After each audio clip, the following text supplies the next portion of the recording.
Hey Glenn. What are you doing here? Oh, I'm looking for diamonds. Yeah. It looks like you've moved quite a mountain of stuff looking for diamonds. Yes, I have. How long did it take you to go through all that? Well, it's been here since June when I got moved in here from a different spot. The park personnel moved me over here, and this is a remnants of my diamond digging. That's quite a bit of material to go through in a few months. So why are you washing here instead of over in the washing pavilion?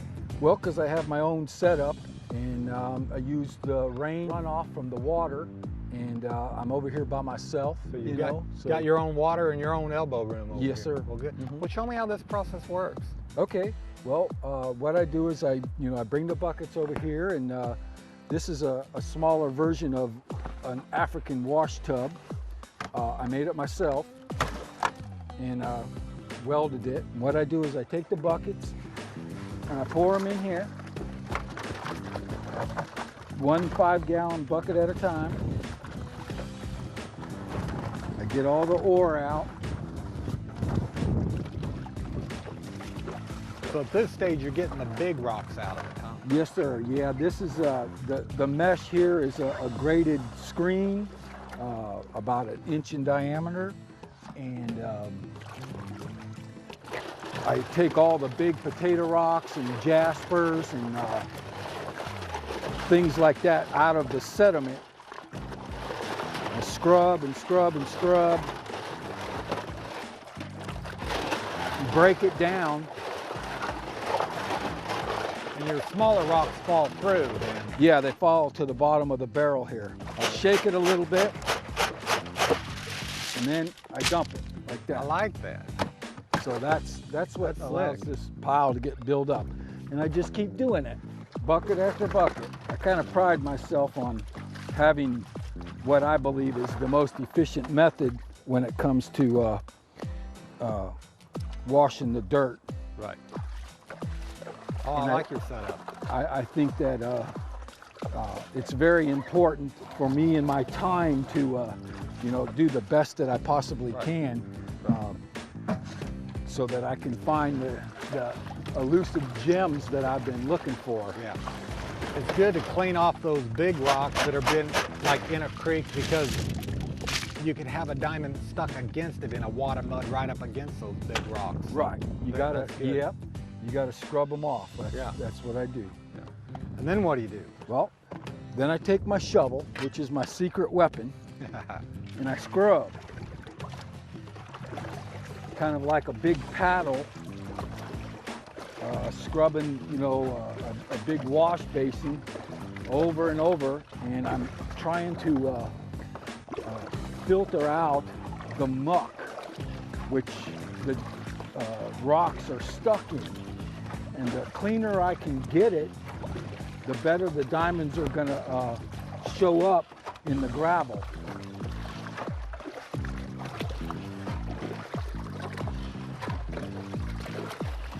And what I mean by that is when you're scrubbing it, then you end up with this. Oh yeah. Rocks. Clean rocks, and that's what you want. Then I take it out of there, and then I put it in my buckets. This would be the concentrated alluvial dirt that I put in the buckets. And then from there, I take it and set it over here where my screening process is. I carry it all over here, and then I get set up here with my 4-screen process. A big screen, which is a 1/2 inch, a 1/4 inch, an 1/8 inch, and a 1/16 inch stainless steel screens on the bottom. So then I take the bucket, which weighs about 60 to 80 pounds, and I toss it up in here. And then you get this concentrated alluvial dirt. It's in a bucket form, and then I just squish it down, falls apart, nice and smooth and easy. Wash out the bucket. And then I scrub those and I screen them. And then it has another layer of bigger rocks, which are smaller than the first batch, but once I scrub them, they become clean.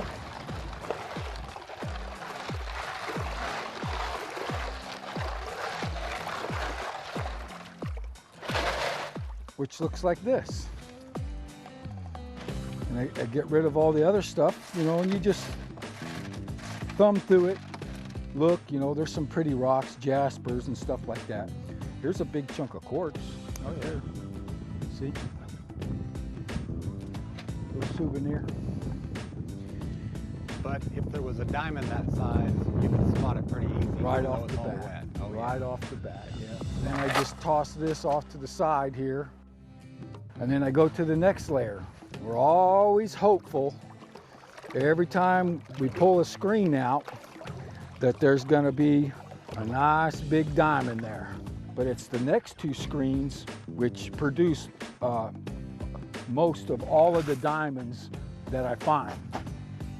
The two Right. keys, digging the right material and washing a lot of it. So now I'm down from the half to the quarter. I'm on my 1/8" screen. I'm pushing all that stuff down through the holes to the 1/16" screen. I just rinse it off a little bit and then I dump it into here. Clean the screen up. Try to get all this small little pebbles into this barrel. This is where all the fun and excitement comes, is when I get to that point right there. I just stir it up a little bit so I can grab a hold of it. And then I start the Saruka, which are these bicycle rims, 16" with stainless steel screens on them. Then I load it up with gravel, about 2.5 to 3 big old handfuls full, which is the Arkansas ore there, diamond ore. And then I Saruka, and I go in a clockwise position with my fingertips, and I keep my thumbs off of it because you wouldn't be able to turn it if you had your thumbs off it. So you turn it like this, and you let everything that's heavy go to the bottom of the screen, and then you juke it back and forth, cleaning both sides of it. And you do this about 5 or 6 times, and you're making all the heavy gravels go to the bottom center, which are, your spinel, your calcite, your barite, your garnets, hematite, magnetite, peridot, and those ingredients. Then the last time you just level it out, you let it drain, and then you throw it like that. Oh, yeah. And then you produce the calcite and spinel center, which you see there on the Saruka bed. You look to see if there's any diamonds in it.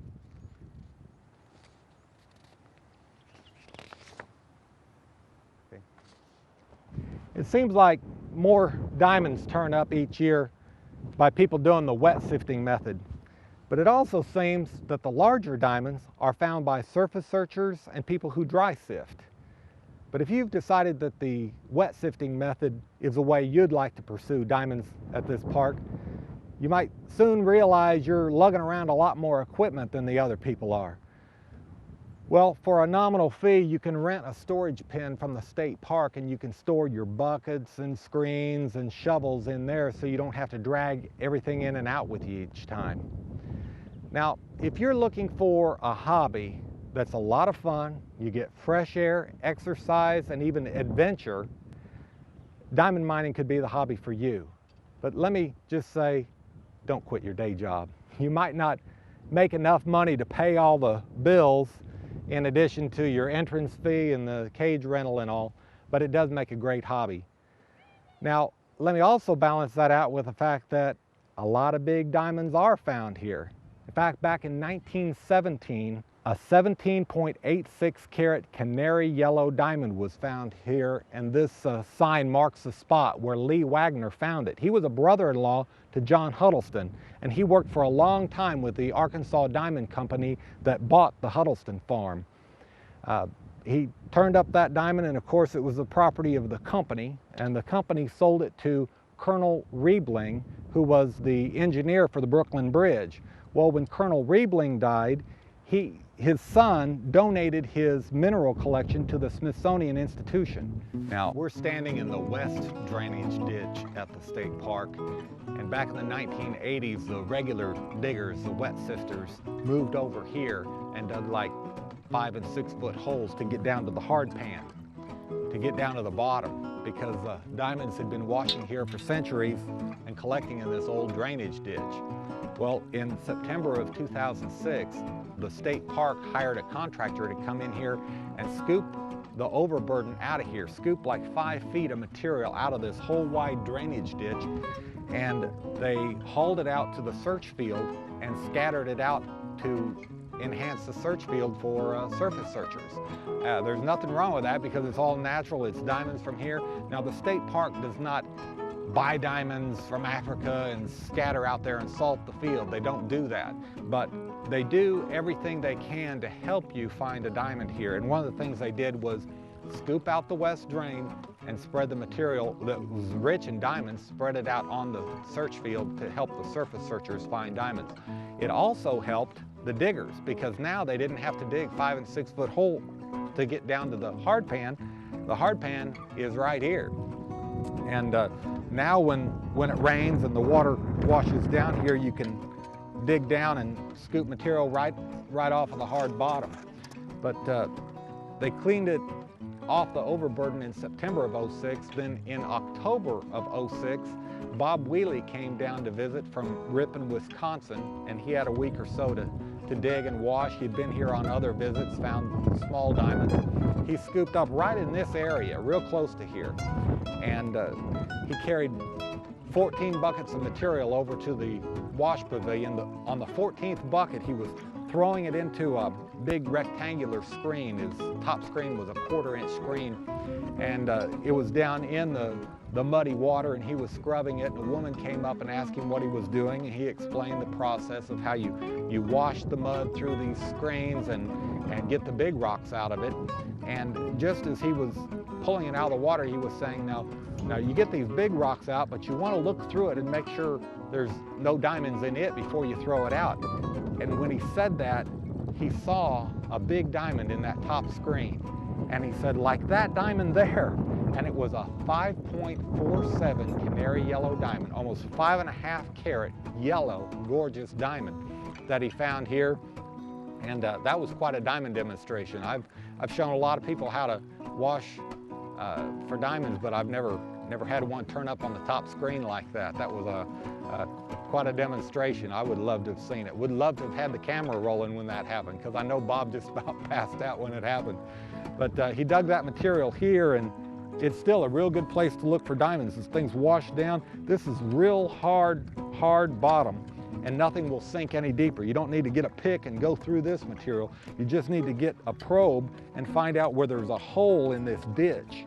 Just continue working your way down the ditch and feel in the bottom with your probe or with a shovel if you don't have a probe. But just feel for the bottom. Now here's a trap. Here's a hole where gravel is dropped down in there. Oh yeah, it's a lot deeper. See, it dropped more or less like a waterfall, dropped off of this and fell down in here. Now, tell you what, I know there's good stuff there, but I'm not gonna dig it out. I'm gonna leave it for you. You come to the west drain yourself and find this and scoop it up and wash through it and see how many diamonds are in that. I'm standing in the main east drainage ditch right now. As you'll see, the majority of the diamond search field slopes this direction. And because it slopes this way, the diamonds tend to wash this way. And the silt comes down too, and the diamonds tend to collect in this ditch, and the silt washes on down and onto a ditch and onto the Little Missouri River and out of here.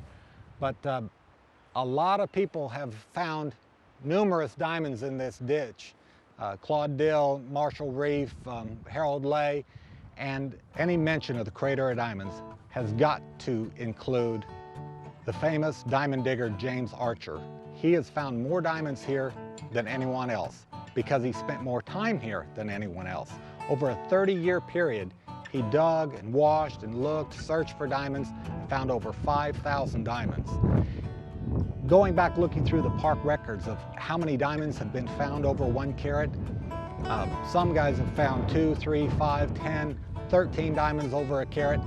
James Archer holds the record of finding 85 carat plus diamonds. His largest was a 5 1/4 carat yellow that was found right near here, and that's the official largest one on record. But he also told me a story about walking in one morning and finding a 7.91 carat yellow on the surface that he sold to a tourist, and the tourist didn't register it, and neither did James, so that was one that didn't get put down in the record book.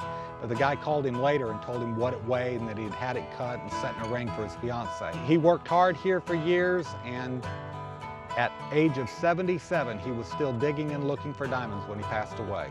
In 1990, Shirley Strawn and her husband dug a hole in the East Drain and dug up a 3.03 carat white diamond. She held on to it for 8 years before having it cut. I got to hold it in my hand before it was cut, and to me it looked like a chip of ice. It was registered as a white diamond, but it looked clear to me.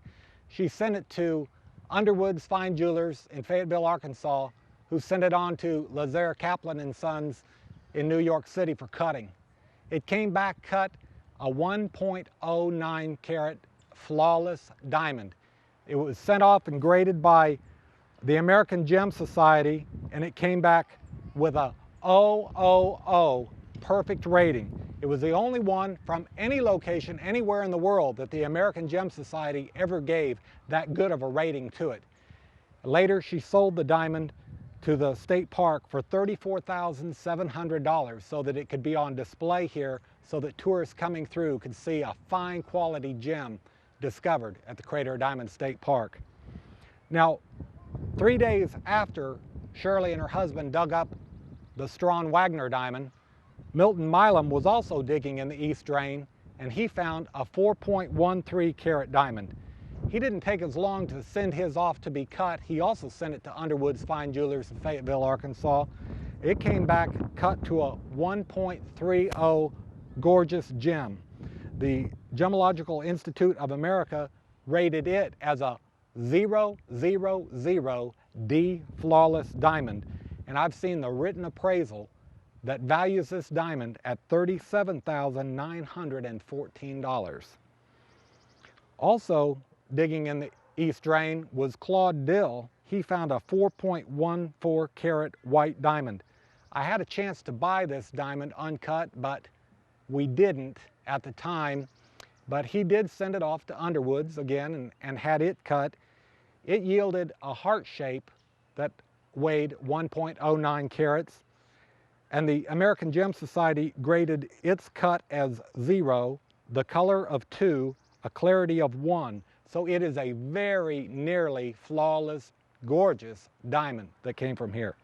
Let me tell you about one more perfect diamond from the Crater of Diamonds. Don Mays dug and found a 5 carat white diamond. He took it into Underwood's Fine Jewelers, and it yielded a marquee cut weighing 1.43 carats. The Gemological Institute of America also graded it as E flawless. Now, I'm sure there's many other flawless diamonds that have been found at the state park, but they can't be graded by these societies until they've been cut. And a lot of the diamonds are so gorgeous uncut, you wouldn't want to have them cut. And I'm certain there's even more valuable, flawless diamonds out there yet to be found. So if you've decided, yeah, I'd like to go to Arkansas and find some diamonds of my own, you're first going to have to find Arkansas. Pretty simply, in the heart section is the state of Arkansas. We've got Missouri to the north. Kansas almost touches the border, but not quite. We've got Oklahoma, Texas, Louisiana, Mississippi, and Tennessee. So Arkansas is right here, hopefully not too far from where you live. You'll find that Arkansas is easier to find than Murfreesboro. It's a lot smaller. Now, here we have the state of Arkansas with Little Rock at the center of the state, the capital.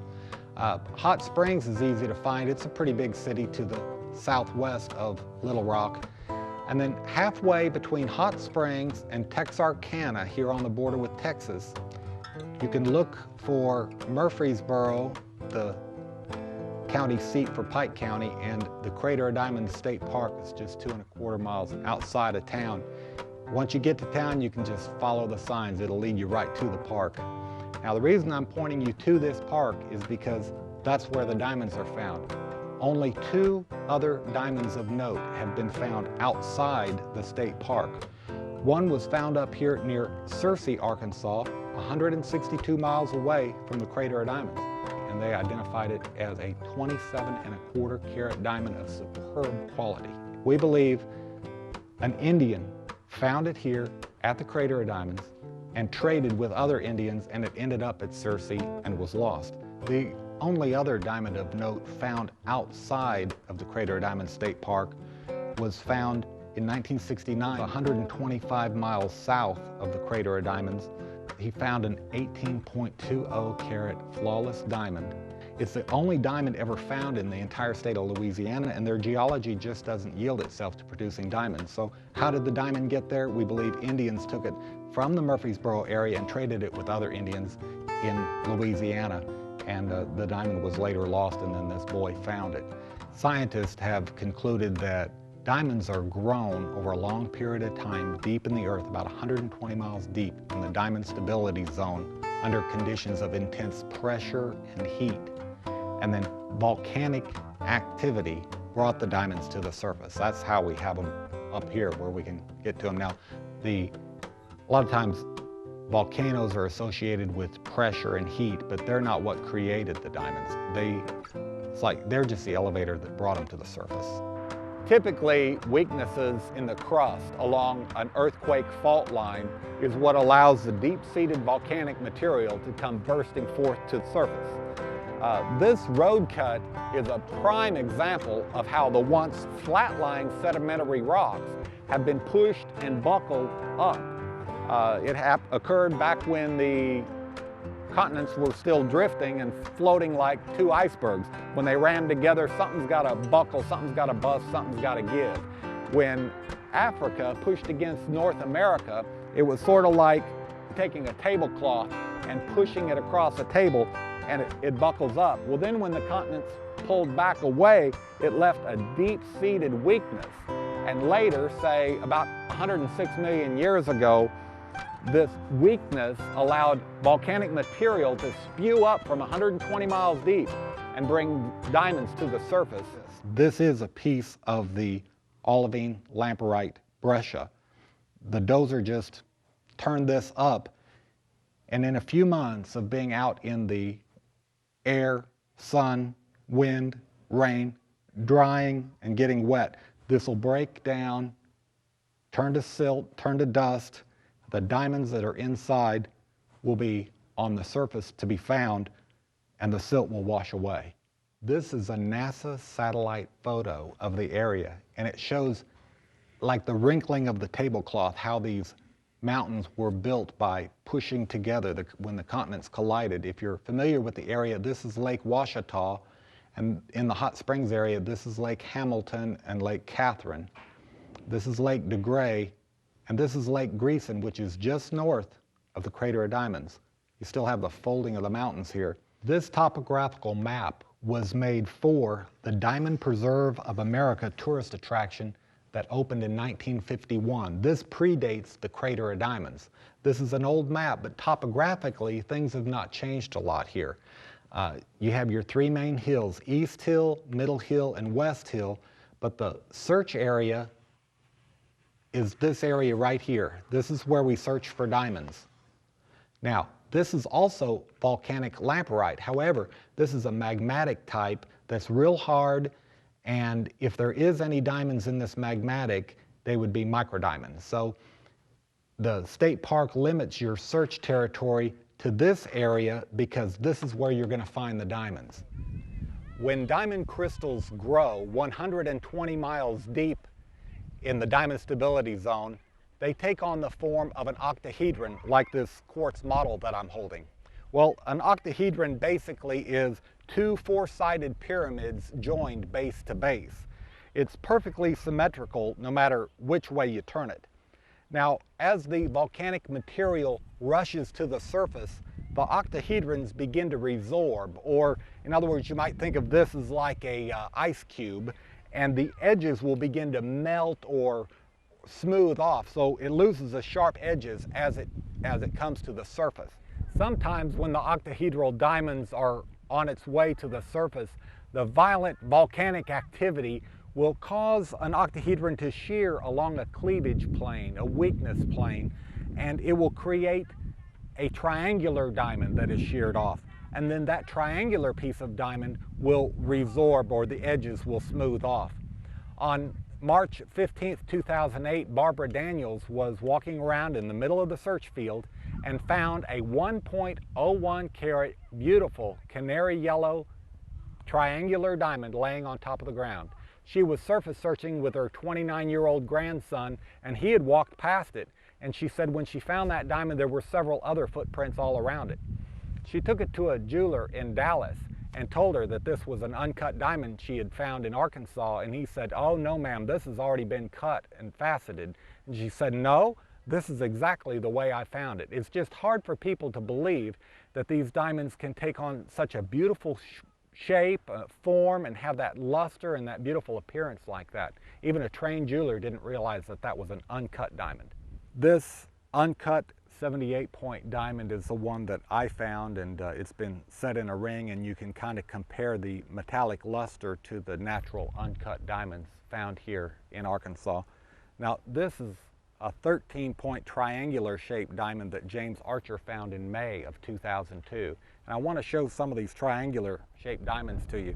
Claude Dill found this 41-point triangular diamond on May 4th, 2008. And although these triangular shaped diamonds don't show up every day out here at the Crater of Diamonds, the very next day I just happened to find my first triangular diamond of my 30-year career. It's a 62-point white triangular diamond. And then this is also the 1.01 carat triangular diamond that Barbara Daniels found on March 15th, 2008. So these three diamonds were found within 6 weeks of each other in 2008. Husbands, fathers, let me talk to you for just a minute. If you think that diamond mining is just the kind of adventure for you, but you kind of wonder how your wife and kids are going to hold up on a hot summer day, have them pack their swimming suit for the trip. Between Memorial Day and Labor Day, the Diamond Springs Water Park is open, and it's a great place for them to come and play and keep cool while you're searching for diamonds. Now that I've shown you around the state park today and introduced you to the three main methods to search for diamonds, you can choose which method suits you the best, whether you want to surface search and scratch around, or dry sift or wet sift. You can choose the method that best suits you and your family. And two, you've got a better idea what equipment to bring with you, and if you don't have any screens or buckets or whatever, you can rent them from the Diamond Discovery Center. Now, I do need to mention there are a few rules. You cannot bring your own backhoe in here. You cannot bring any motorized equipment. You cannot bring any wagons or wheelbarrows in here. If you want to use that kind of equipment, rent it from the Diamond Discovery Center, but don't bring your own in and out from the parking lot. Bear in mind, it's open 362 days a year, regardless of the weather. The only days they're closed are Thanksgiving, Christmas, and New Year's Day. If you have found today's program to be interesting, I want to let you know I've also written a book called Genuine Diamonds Found in Arkansas. In it, I've got an opportunity to tell you a lot more of the fascinating stories of diamonds that people have found than I have had time to relay to you in today's program. So if you'd like to pick up a copy, you can get it through our website at www.diamondsnar.com. It's got an 8.5 by 11 inch format. There's 178 glossy pages with old photographs, maps, and charts that help tell the story. It also has 32 pages of color photographs, and you can use those pictures of natural uncut diamonds from Arkansas, sort of like wanted posters. So I hope you'll get a copy and come join the hunt soon at the Crater of Diamonds State Park. I'll see you there.